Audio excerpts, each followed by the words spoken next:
Michael Lestrange, welcome to ASPI. Thanks, Graeme. Is the new super ministry, the Ministry of Home Affairs, is that a logical expression of what you're talking about in your report about the need for more coordination within the intelligence services? I think the short answer is yes, but let me just clarify what I mean by that.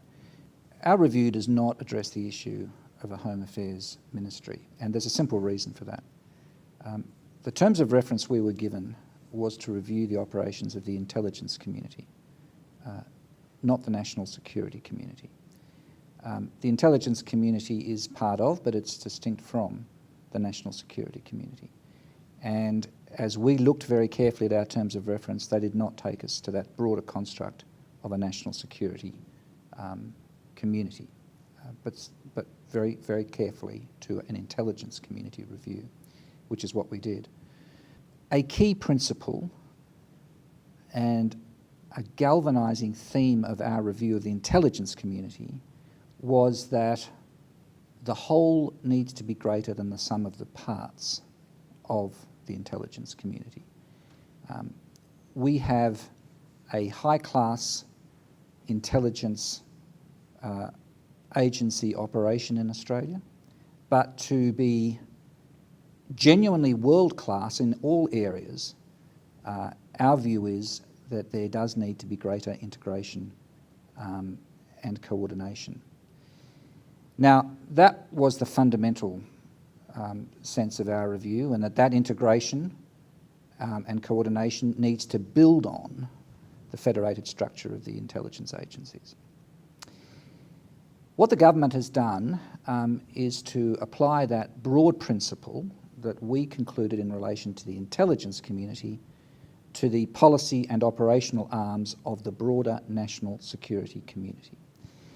And when I was asked about that initiative the day after our report was released, my response was that there is a logic to that initiative, because the principle that we concluded in relation to intelligence, I think has a logical application beyond intelligence to the broader national security community. It was not part of our review's recommendations for the reasons I've said, but I also believe there's a logic to it.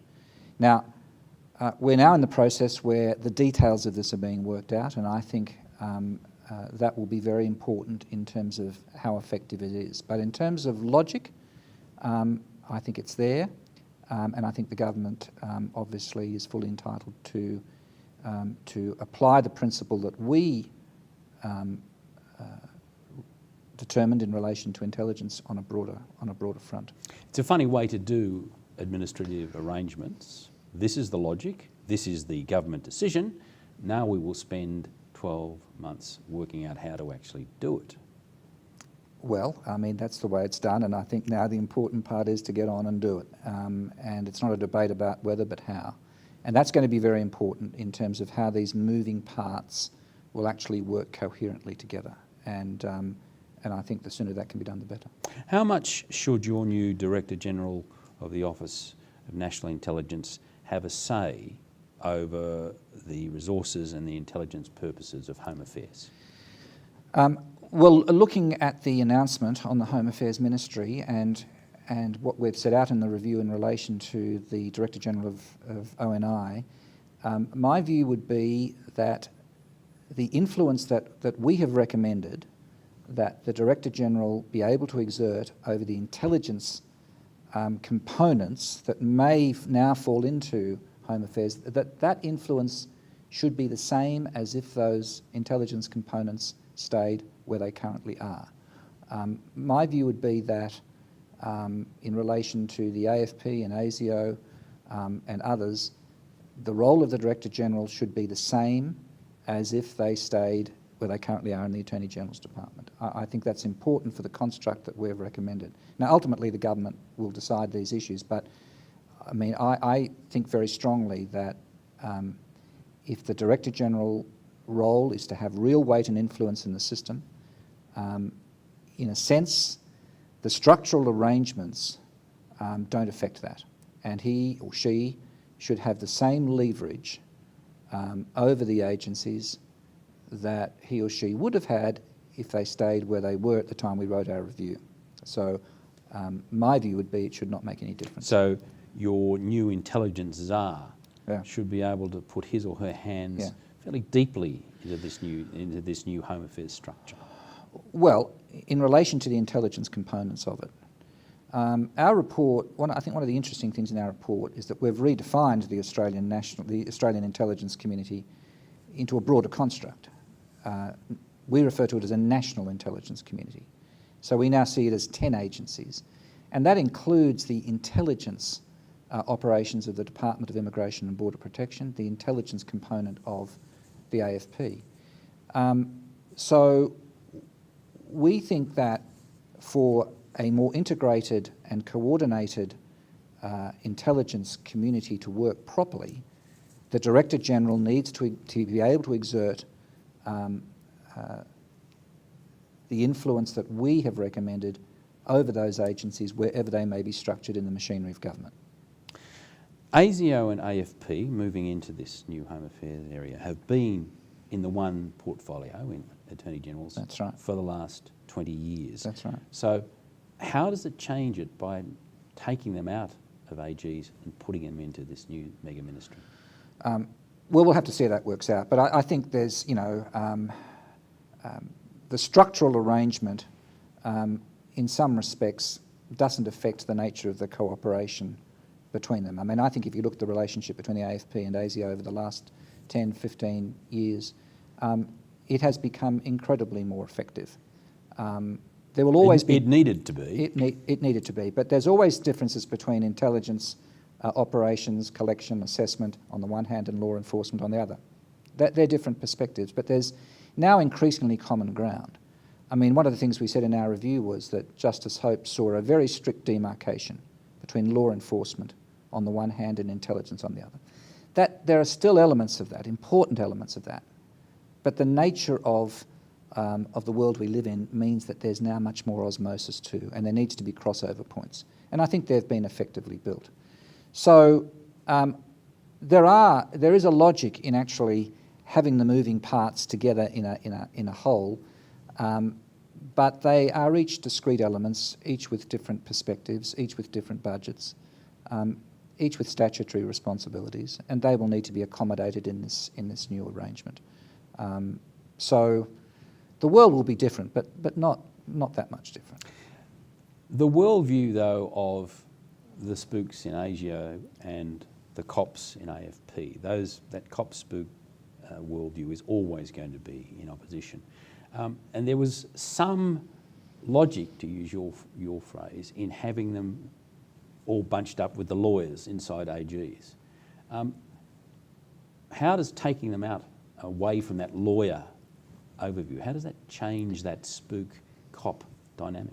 I don't think it's going to change it fundamentally, and I'm not really sort of swayed by the argument that you have, a legal expertise in one area and operational expertise in another.